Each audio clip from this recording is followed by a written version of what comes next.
روح قلم قسط نمبر 10 ماضی کا پہلا راز۔ رات کے 2:30 بج رہے تھے۔ حیا کے کمرے میں مکمل خاموشی تھی۔ میز پر رکھی وہی پرانی ڈائری کھلی ہوئی تھی، مگر دونوں کی نظریں اس بند آخری صفحے پر جمی تھیں۔ حیا نے دھیرے سے پوچھا، اگر یہ صفحہ نہ کھلا تو؟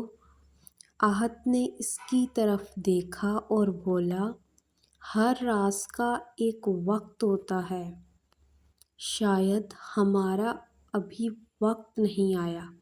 اچانک کمرے کی لائٹ ایک لمحے کے لیے بند ہوئی اور پھر جل اٹھی۔ اسی لمحے ڈائری کے اندر سے ایک زرد رنگ کا لفافہ زمین پر گر گیا۔ حیا چونک گئی، یہ تو پہلے نہیں تھا۔ احد نے احتیاط سے لفافہ اٹھایا۔ اس پر صرف ایک جملہ لکھا تھا، اگر تم یہاں تک پہنچ گئے ہو تو سچ تمہارے بہت قریب ہے۔ لفافہ کھولا گیا۔ اندر ایک پرانا خط تھا۔ تحریر حیا کے والد کی تھی۔ بیٹی حیا، اگر تم یہ خط پڑھ رہی ہو تو سمجھ لو کہ میں اپنا وعدہ نبھا نہ سکا۔ میں نے ایک امانت چھپائی تھی اور اس امانت کی حفاظت کے لیے بہت سے لوگ اپنی جانیں ہار چکے ہیں۔ حیا کی آنکھوں سے آنسو بہنے لگے۔ وہ آہستہ سے بولی، ابو، آخر کون سی امانت؟ خط کا اگلا حصہ پڑھتے ہی احد کے چہرے کا رنگ بدل گیا۔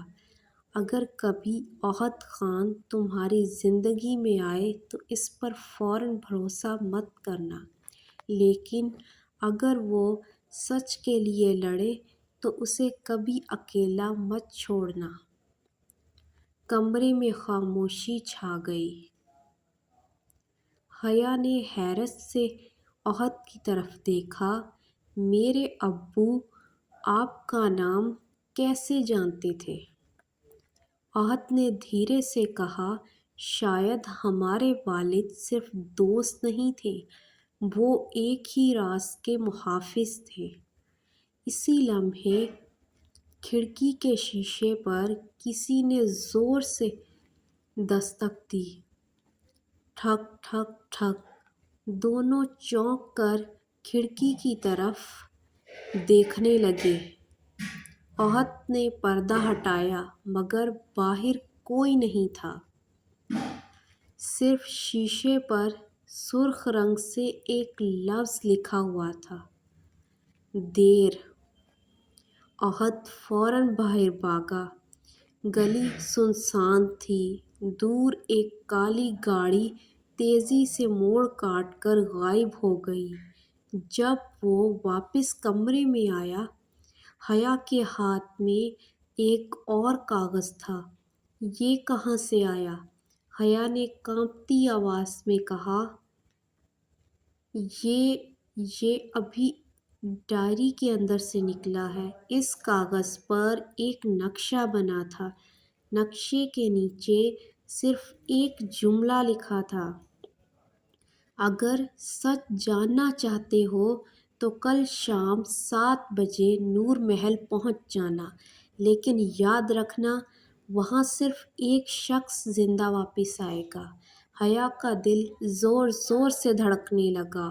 احد نے نقشہ مضبوطی سے ہاتھ میں پکڑا اور آہستہ سے کہا، اب یہ صرف ایک راز نہیں رہا، یہ زندگی اور موت کا کھیل بن چکا ہے۔ دور کہیں اندھیرے میں کھڑا ایک نامعلوم شخص دونوں کی تصویر دیکھ کر مسکرایا۔ اس نے اپنے ساتھی سے کہا، انہیں نور محل تک پہنچنے دو، اصل امتحان وہیں سے شروع ہوگا۔ اگر آپ کو ہماری یہ ویڈیو پسند آئی ہے تو ہمارے ویڈیو کو لائک کریں اور ہمارے چینل کو سبسکرائب کریں اور کمنٹس میں اپنی قیمتی رائے ضرور دیں۔ آپ کا سپورٹ ہمارے لیے بہت اہم ہے۔ شکریہ۔